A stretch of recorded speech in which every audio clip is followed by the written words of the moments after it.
I heard my daughter-in-law say, "The $1 million inheritance is ours. She's too old to spend the money." So I voided the will and left everything to my older daughter, the one my daughter-in-law hated. The day after the funeral, my son went to the bank to claim his fortune. The manager raised his hand, and I appeared with the news. "Glad to have you here. Follow my story until the end and comment what city you're watching from. That way, I'll see how far my story has reached. My name is Mary, and I am 66 years old. All my life, I believed I had raised a good son.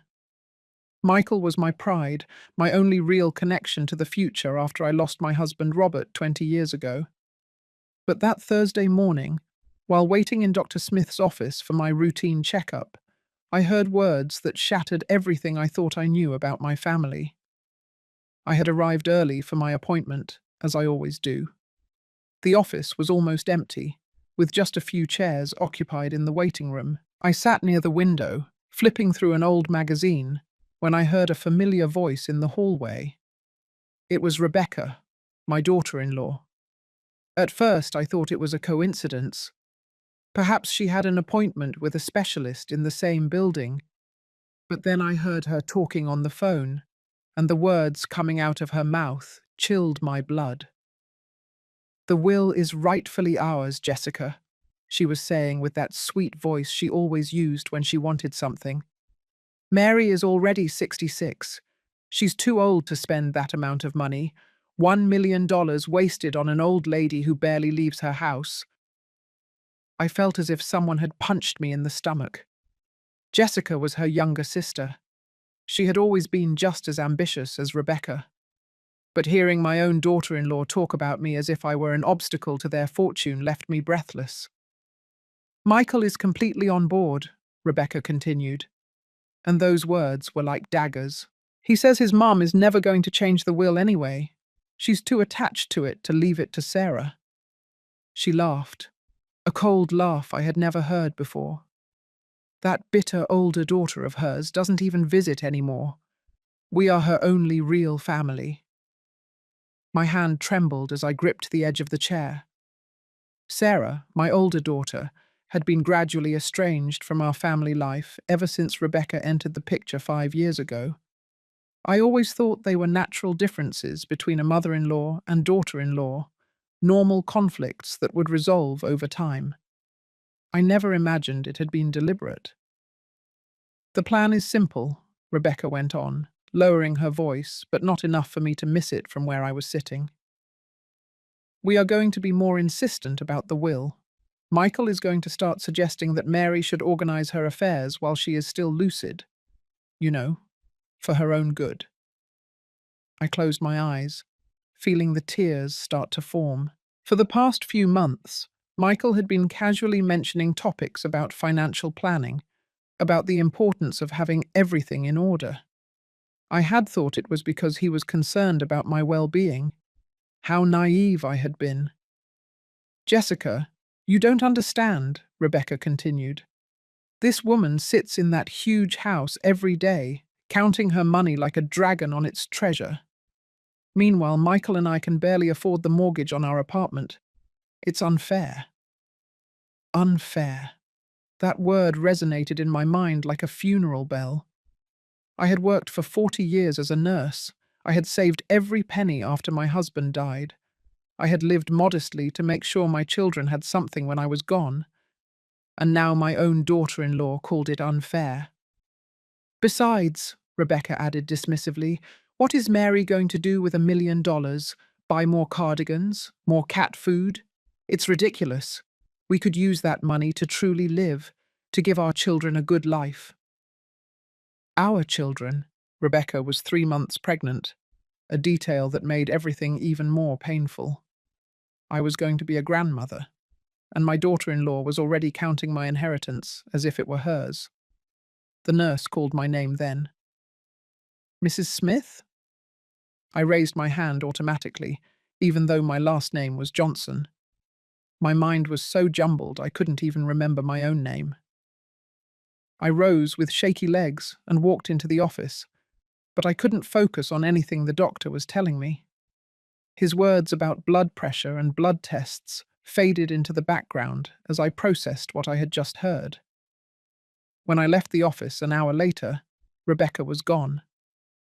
I drove home on autopilot, my hands clutching the steering wheel as I tried to process the magnitude of what I had discovered. Arriving home, I sat in my favorite chair by the living room window, the same one where I had cried when my husband died, where I had celebrated when Michael graduated from college. Now it was where I would have to face the reality that the son I had raised with so much love saw me only as a source of money. The phone rang. It was Michael. "Hi, Mom," he said, with that affectionate voice that now sounded false. "How was your doctor's appointment?" "Fine," I answered automatically, my voice sounding strange even to myself. "That's good. Hey, Rebecca and I were thinking, maybe we should sit down soon and talk about, you know, getting your important papers organized, just to make sure everything is in order." There it was, exactly as Rebecca had predicted. My son executing their plan like an actor following a script. That night I couldn't sleep. I stayed awake until 3 o'clock in the morning, sitting in the kitchen with a cup of tea that had gone cold hours ago, reliving every moment of my phone conversation with Michael. Every word he had said, every pause, every inflection in his voice now carried a completely different meaning. "Just to make sure everything is in order," he had repeated before hanging up, as if I were a senile old woman incapable of handling my own affairs, as if it were his responsibility to take care of me, when in reality he only wanted to take care of my money. I got up and walked through the house, touching the things I had accumulated during 40 years of adult life. The dining room table where Michael had done his homework every afternoon. The piano where Sarah had practiced for hours, until Rebecca suggested that maybe it was time to get rid of those old, space-consuming things. Now I understood why Sarah had stopped coming over. It wasn't because she was too busy with her job as a teacher, as I had thought. It was because Rebecca had made her feel uncomfortable in her own family home. I remembered the last time Sarah had come for dinner, 6 months ago. Rebecca had made pointed comments about her single lifestyle and suggested that Sarah should find a man to take care of her instead of depending on Mum for everything. Sarah had left early that night, and I had thought she was being too sensitive. How blind I had been. Rebecca had been systematically pushing Sarah away from me, making sure Michael was my only available heir. On Friday morning, Michael called again. This time he wanted to come over for lunch with Rebecca. "We want to talk to you about some important things, Mom," he said. "Rebecca has been looking into some fantastic options for estate planning. There are ways to protect your money so you don't have to worry about a thing." "Protect my money? From whom exactly?" "All right," I told him, my voice sounding stronger than I felt. "Come over." I spent the morning cooking Michael's favourite lunch, roast turkey with mashed potatoes and vegetables.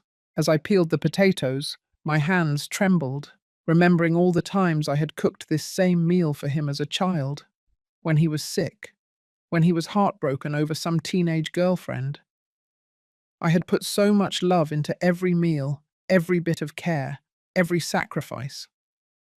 After his father died, I worked double shifts at the hospital to pay for his college. I sold my car and took the bus for 2 years to afford his books. I gave up my own dreams of traveling, saving the house, having a social life, all to make sure he had the best opportunities. And now he and his wife were sitting in my living room, waiting for me to die so they could spend my money. They arrived at 12 o'clock. Rebecca was wearing a new dress that cost at least $300, by my estimate. Her shoes were designer. Her purse had that expensive label I'd seen in magazines. For someone who supposedly couldn't pay their mortgage, she certainly dressed well. Michael hugged me as always, and for a moment, just a moment, I forgot what I knew. He was my boy, my baby who had grown up and become a successful man. But then I saw the look he exchanged with Rebecca, a look that said, "Let's stick to the plan," and reality returned like a slap. During lunch, Rebecca praised my cooking excessively. "Mary, you're an amazing cook.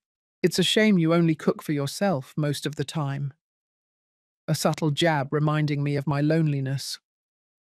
Michael kept the conversation light at first, asking about my health, my neighbours, my activities, but I could see the impatience in his eyes. He was waiting for the right moment to bring up the subject that had truly brought them here. Finally, after dessert, Rebecca put her hand on mine.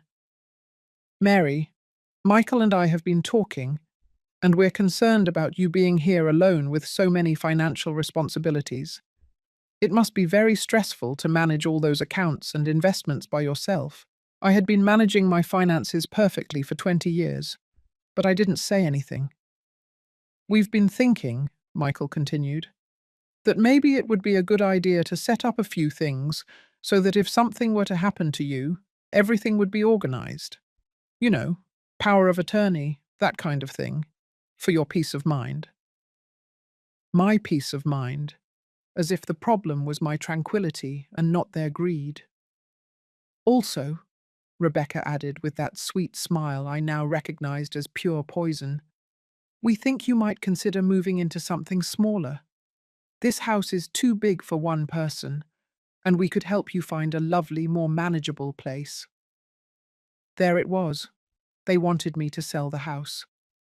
The house where I had raised my children, where I had lived with my husband, where all my memories were. They wanted to turn it into money they could control.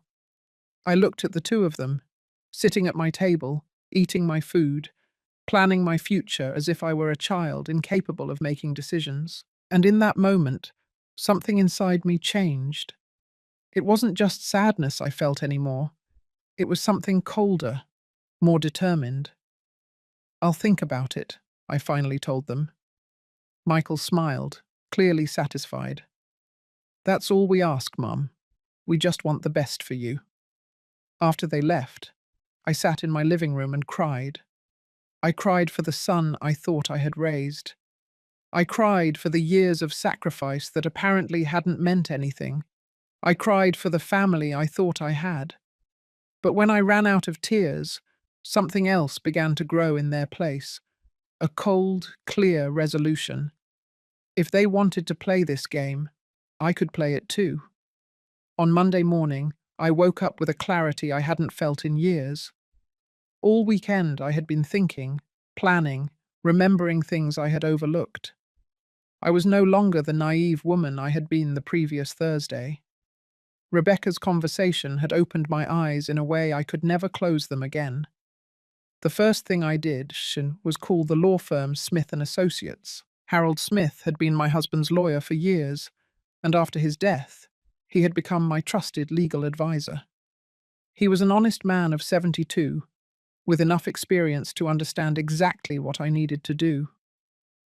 "Mary," he told me when I walked into his office that afternoon, "you look different, more determined." "Harold, I need to revoke my current will," I told him without preamble, "and I need to do it in a way that no one can legally question." His eyebrows raised. "May I ask what has precipitated this decision?" I told him everything, every word I had heard from Rebecca, every manipulation I could now see clearly, every red flag I had ignored. Harold listened in silence, occasionally taking notes, his expression becoming more serious with every detail. "Mary, what you are describing is a form of emotional financial abuse," he finally said. "Unfortunately, it is more common than people think. Older adults are especially vulnerable to this type of manipulation by family members." "What options do I have?" I asked. Harold leaned back in his chair, thinking carefully.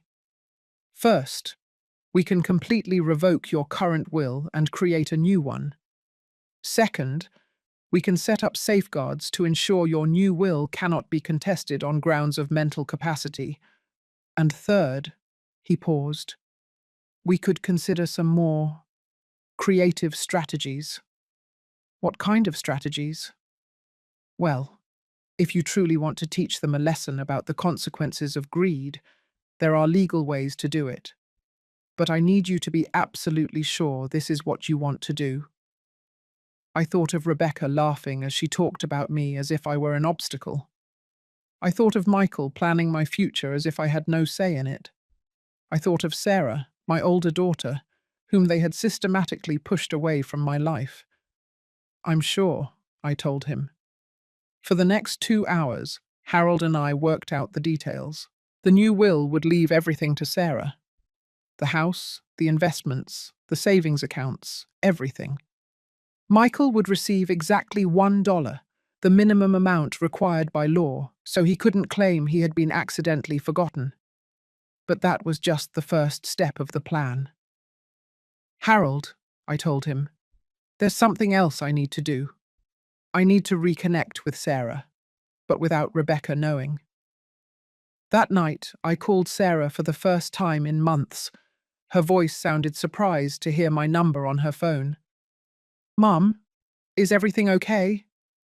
Sarah, my daughter, I need to see you. I need to explain some things I've been blind to seeing. We met the next day at a small coffee shop across town, far from anywhere Michael and Rebecca might see us. Sarah arrived dressed in a simple sweater and jeans, so different from Rebecca's expensive outfits. But she looked beautiful, authentic, real. Mum, I'm so glad you called, she said, taking my hand across the table. I've missed our talks. Sarah, I have to apologize for a lot of things, I began, and I have to tell you some truths you should have known a long time ago. I told her everything, Rebecca's conversation, Michael's plans, the way they had been manipulating the family situation for years.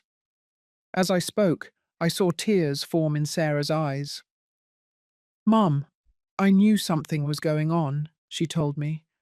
Every time I came to visit you, Rebecca found ways to make me feel uncomfortable. Little comments about my life, about my choices, about the fact that I'm not married. And Michael never defended me. Why did you never tell me anything? Sarah sighed. Because I thought maybe she was right. Maybe I was too critical, too difficult. And when the visits became so tense, I thought it was better to stay away so as not to cause trouble.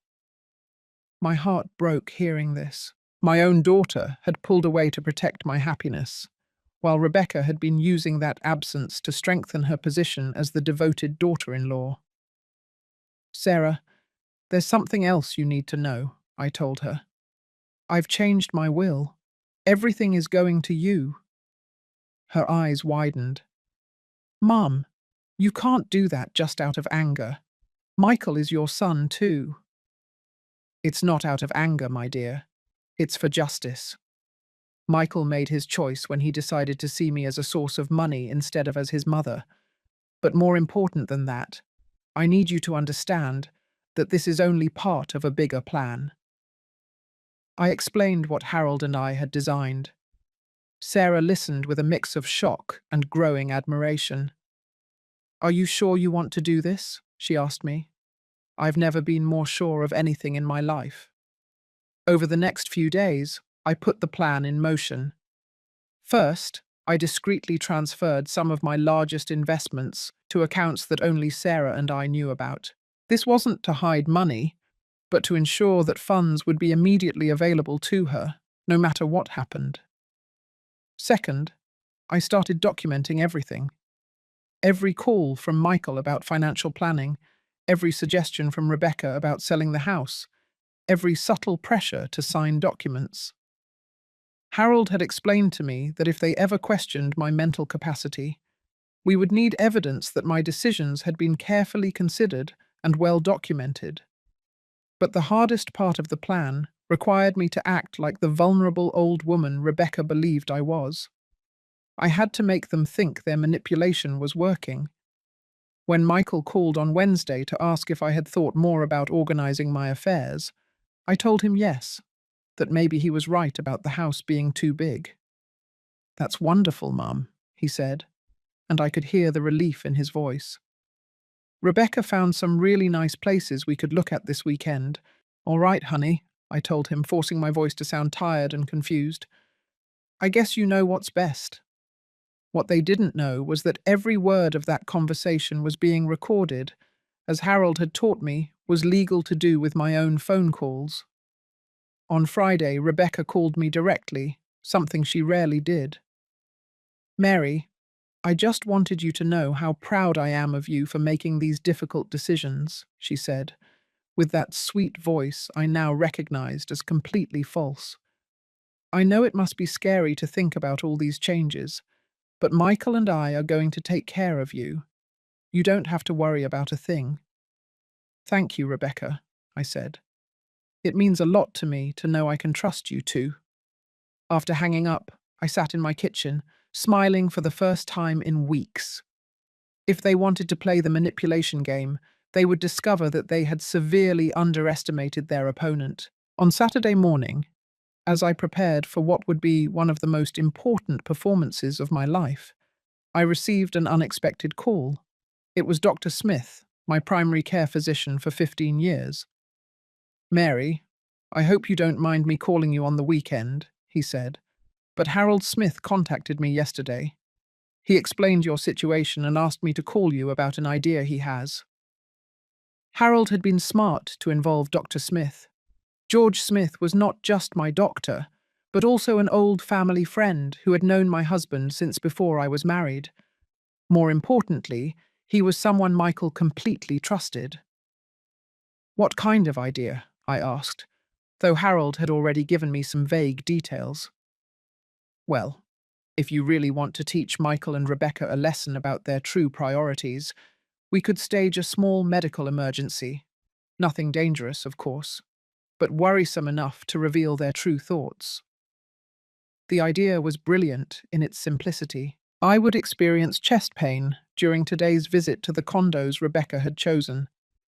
Dr. Smith would be on call at the hospital and admit me for observation. While I was in the hospital, apparently unconscious or asleep from sedatives, Michael and Rebecca would think they could talk freely about their plans. "It's completely legal," Dr. Smith assured me, "and it's not the first time I've helped a patient discover the true intentions of troublesome relatives. The only difference is that this time, we will be legally recording audio in a controlled situation."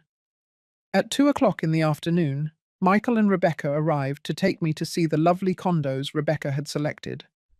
There were 3 properties on her list, all conveniently located more than 30 minutes from my current house, all in complexes where I wouldn't know anyone, all perfect for completely isolating me. The first place was tiny, a 1-bedroom apartment with a kitchen the size of a closet. Rebecca described it as cozy and easy to maintain.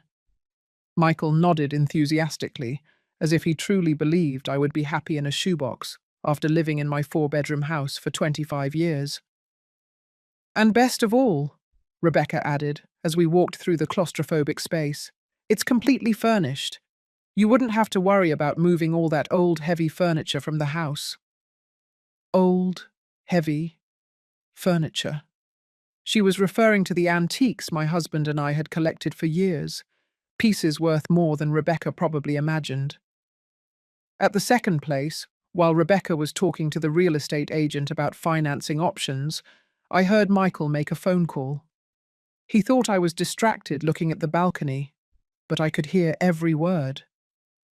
"Yeah, it looks like Mum is going to agree to move," he was telling someone. "Rebecca thinks we could have the house on the market in 6 weeks. With the current market, we should get at least $500,000 for it." $500,000? My house was worth at least $700,000. But apparently Michael was already planning a quick sale for less money. It was then I decided it was time to implement the first phase of Dr. Smith's plan. "Ow!" I groaned softly, putting my hand to my chest. "I don't feel very well." Immediately, Rebecca was by my side. but I could see irritation in her eyes more than genuine concern. "What's wrong, Mary?" "My chest," I said, letting my voice sound weak. "I feel a pressure." Michael quickly came over, and for a moment I saw a flash of real worry in his eyes. "Mum, do you need to sit down?" "I think I need to go to the hospital," I murmured. The drive to the hospital was revealing. While Michael drove, Rebecca muttered to herself in the passenger seat. I heard snippets. How inconvenient. And just when we were making progress. And my favourite. I hope this doesn't delay everything. Everything. As if my possible heart attack was simply a roadblock in their schedule for taking over my life. At the hospital, Dr. Smith played his part perfectly. After examining me and running some tests that we already knew would come back normal, he announced that he needed to keep me for observation overnight. "Is it serious?" Michael asked. And I could see genuine worry on his face mixed with something else. Calculation. "At her age, any chest pain must be taken seriously," Dr. Smith replied with professional authority. "We'll monitor her for the next 12 hours to make sure she hasn't developed any complications." They gave me a private room with a bed by the window. Dr. Smith had explained that Harold had discreetly installed an audio recording device in the room, completely legal since it was my own room, and I had given explicit consent. Once I was comfortably settled in the hospital bed, pretending to be sedated by the medication, Michael and Rebecca sat in the chairs by the window to wait. The first 30 minutes were normal conversation, Rebecca calling her work to say she couldn't come in on Monday, Michael cancelling a meeting. But then, when they thought I was sound asleep, the real conversation began. "Do you think this is going to delay our plans?" Rebecca whispered. "I don't know," Michael replied, and his voice sounded genuinely worried. "But maybe we should see this as a sign that we need to speed things up." "What do you mean?" Michael moved closer to Rebecca, lowering his voice even further. "I mean, if Mum is starting to have health problems, we need to make sure everything is sorted out before things get worse." "You mean the power of attorney?" "That, and convincing her to sell the house as soon as possible. Rebecca, if she ends up needing long-term care, that $1 million could disappear in medical expenses very quickly." My heart sank hearing this. He wasn't worried about my well-being. He was worried about his inheritance. "You're right," Rebecca agreed. "Besides, if her health deteriorates, it's going to be much harder for her to make rational decisions about her future. It's better that we make these changes now, while she can still understand that it's for her own good." "Exactly. And once we have the power of attorney, we can manage all her finances, making sure the money is protected." Protected. That word again, as if it were a shield against my own stupidity instead of a weapon against my autonomy. "Do you think we should talk to a lawyer about speeding up the will process too?" Rebecca asked. "I've already thought about that, but we need to be careful. We don't want it to look like we're pressuring her, especially if Sarah decides to cause trouble later." Sarah. Even now, they were considering her a potential threat to their plans. "Sarah isn't going to be a problem," Rebecca said dismissively. "She doesn't even bother to visit anymore. When the time comes, it will be obvious to any judge that Michael is the dedicated son who deserves to inherit." "Even so, I think we should document everything, every visit, every conversation about her finances, every time she shows confusion or indecision, just to be sure. Document my confusion, create evidence of my mental incapacity." As I lay there pretending to be asleep, I felt a coldness that had nothing to do with the hospital's temperature. The conversation continued for 2 more hours, every word confirming what I already knew. To Michael and Rebecca, I was not a mother or a mother-in-law. I was an obstacle between them and an inheritance of $1 million. When they finally left that night, promising to return in the morning, I lay awake in the hospital bed, smiling in the dark. They had revealed exactly what I needed to know, and now I had everything recorded. A week after my medical emergency, Harold, Dr. Smith, Sarah, and I met at the lawyer's office to finalize the boldest phase of our plan. What we were about to do was risky, but after listening to the recordings of Michael and Rebecca in the hospital, I knew it was necessary. Mary, Harold told me seriously, I need you to understand that once we do this, there's no turning back. They are going to find out the truth eventually, and when they do, I interrupted him, they will finally see the consequences of their actions. Harold, all my life I've been too polite, too accommodating. Michael and Rebecca have counted on that. It's time they learn that they severely underestimated their opponent. The plan was complex but elegant. Dr. Smith would report that I had suffered a massive heart attack during the early hours of Tuesday morning. Sarah would receive the devastating phone call and immediately come to the hospital. By the time Michael and Rebecca arrived, I would have already been declared dead. The hardest part, Dr. Smith explained, will be keeping this a secret long enough. We need at least 24 hours to see their true reactions before revealing the truth. Sarah took my hand. Mum, are you sure this isn't too much? They might hate you forever after this. I looked at my daughter, this beautiful, kind woman who had been manipulated into pulling away from her own family. My daughter, they already hate me. They just don't know it yet because they need my money. This is simply going to reveal what is already there. On Tuesday morning, everything began. At 6 o'clock in the morning, Dr. Smith made the official call to the hospital reporting my death. At 6 o'clock and 15 minutes, Sarah received the devastating call from the hospital. By 7 o'clock in the morning, Michael had received the news from Sarah. What followed was a performance worthy of an Academy Award by my son. It can't be, he shouted over the phone when Sarah told him. She was fine yesterday. I talked to her last night. But I knew the truth. Michael had talked to me last night to ask if I had reconsidered selling the house. Not a single question about how I felt after the hospital episode. Sarah, who was brilliantly playing her role as the devastated daughter, kept me informed of everything through coded text messages we had previously established. They arrived at the hospital, she wrote to me. Michael is crying, Rebecca is comforting him, but I saw her check her phone 3 times during the conversation with the doctor. I was hiding at Harold's house, watching everything unfold from a distance. Harold had installed discreet cameras in my house with my permission, as it was legally my property, and I had the right to monitor it. What we saw took my breath away. Michael and Rebecca arrived at my house at 9 o'clock in the morning, supposedly to pick up some personal items for the funeral. But the first thing they did was not cry or reminisce. The first thing Rebecca did was walk directly into my study and start searching through my financial files. Did you find anything?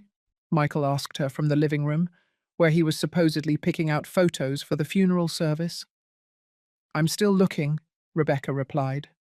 It has to be here somewhere. Nobody keeps $1 million without having documents somewhere. $1 million. Not even a day had passed since my supposed death, and they were already hunting my money like vultures over carrion.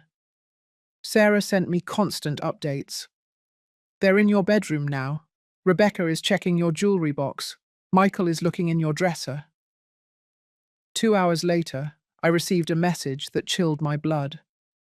They're arguing about speeding up the funeral for this week. Rebecca says the faster everything is, the fewer complications there will be. Speeding up the funeral. As if my death was simply an inconvenient formality that needed to be completed quickly. That afternoon, from Harold's house, I listened to the phone conversation Michael had with the funeral home. His voice sounded appropriately sad when he spoke to the director. "Yes, my mother passed away this morning," he said, and he actually sounded like he was crying. "I'd like to arrange something simple. She would have wanted something modest." Modest. My husband and I had been saving for years specifically to ensure we could have a dignified funeral when the time came. But apparently Michael had already decided to cut corners on that too.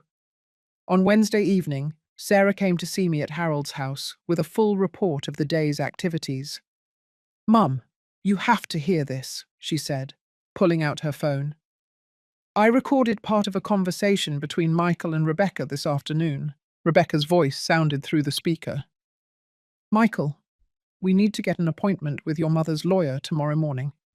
The longer we wait, the more opportunity there is for complications to arise."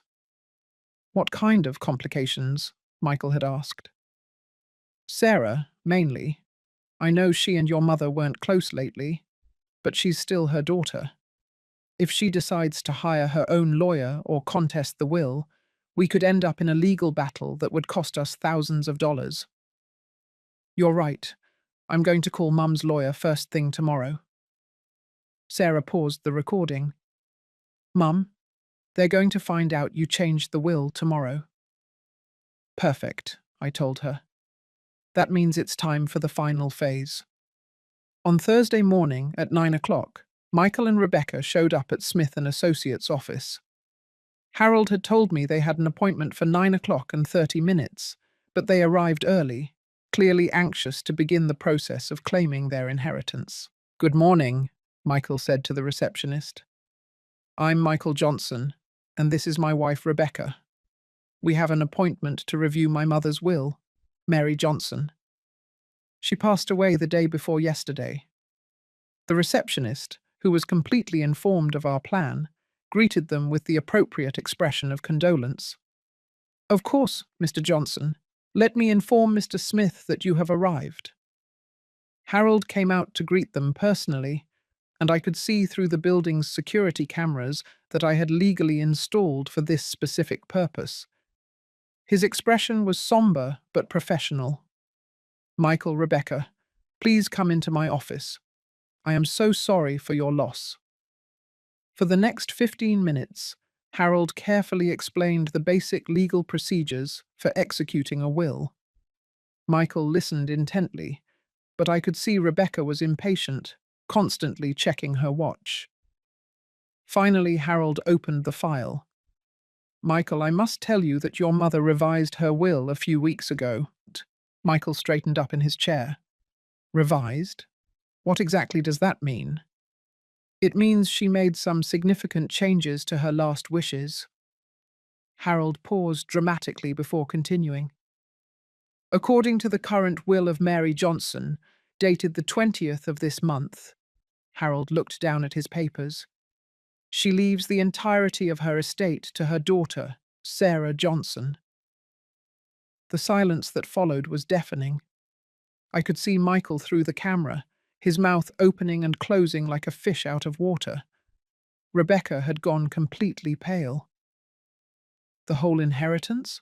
Michael finally asked, his voice barely a whisper. "The whole inheritance. The house, the investments, the bank accounts, everything. To you, she leaves $1, the minimum amount required by law." Rebecca stood up abruptly. "That's impossible. Mary was losing her mind. Anyone could see that." Harold raised an eyebrow. "Do you have medical evidence of any cognitive decline? Because I can assure you that when Mary made these changes, she underwent a full mental capacity evaluation. She passed with perfect marks." Michael found his voice. "Mr. Smith, there has to be some mistake. My mother and I were very close. Sarah didn't even visit her." "Michael," Harold said gently, "your mother left a letter explaining her reasons for this change. Would you like me to read it?" Without waiting for a response, Harold opened a sealed envelope. In a clear, firm voice, he read my words. "To my son, Michael. For years, I thought you had inherited the values your father and I tried to instill in you. I recently discovered I was wrong. Love cannot coexist with greed, and you have chosen greed. I hope the $1 I leave you serves to remind you of the value of a mother who loved too much and trusted too much. When Harold finished reading, Rebecca was crying. But they weren't tears of pain or regret. They were tears of pure fury. "This isn't going to stand," she screamed. "We're going to fight this. We're going to prove that crazy old woman was mentally incompetent." And that's when Harold smiled. "Rebecca, there's something else you need to know." He pressed a button on his desk, and his office door opened. It was my turn to make my final entrance. When I walked through Harold's office door, the silence that followed was absolute. Michael and Rebecca were sitting with their backs to the door, but I could see the exact moment Michael recognized my voice when I said softly, "Hello, son." Rebecca was the first to turn around. Her face went through a fascinating progression of emotions: confusion, shock, realization, and finally pure terror. Michael moved as if he were underwater, slowly turning in his chair until his eyes met mine. "Mom?" His voice was barely a broken whisper. "But you're—" "The doctor said exactly what I asked him to say," I replied, walking calmly to the empty chair in front of Harold's desk. "Please, sit down. We have a lot to talk about." Rebecca had stood up, visibly shaking. "This is a cruel joke. You can't put us through this. We thought you had died." "Yes," I said, settling into my chair and clasping my hands in my lap. "And in the 24 hours since my supposed death, you have demonstrated exactly who you really are." Michael finally found his voice. "Mum, I don't understand what's happening here." Harold cleared his throat. "Michael, your mother has been aware of your true intentions for several weeks. Everything that has happened since then has been carefully documented." "Documented?" Rebecca's voice rose an octave. "What do you mean, documented?" I took my phone from my purse and placed it on Harold's desk. "Rebecca, would you like to hear the conversation you had 3 weeks ago about how I'm too old for my own money?" I pressed play, and Rebecca's voice filled the office. "Mary is already 66. She's too old to spend that amount of money. $1 million wasted on an old lady who barely leaves her house."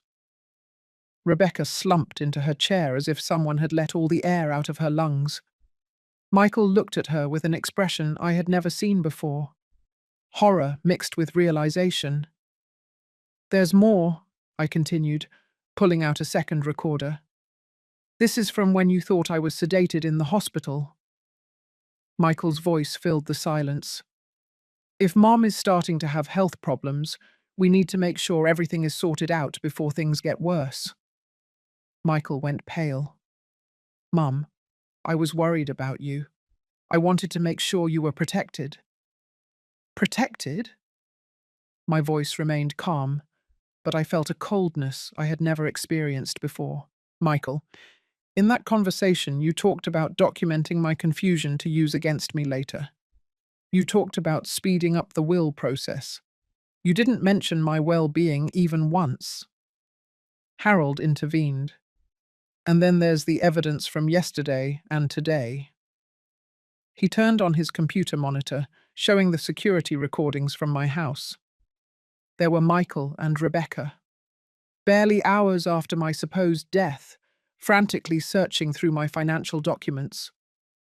"This was taken yesterday at 9 o'clock and 15 minutes in the morning," Harold explained, less than 3 hours after they supposedly received the news of Mary's death.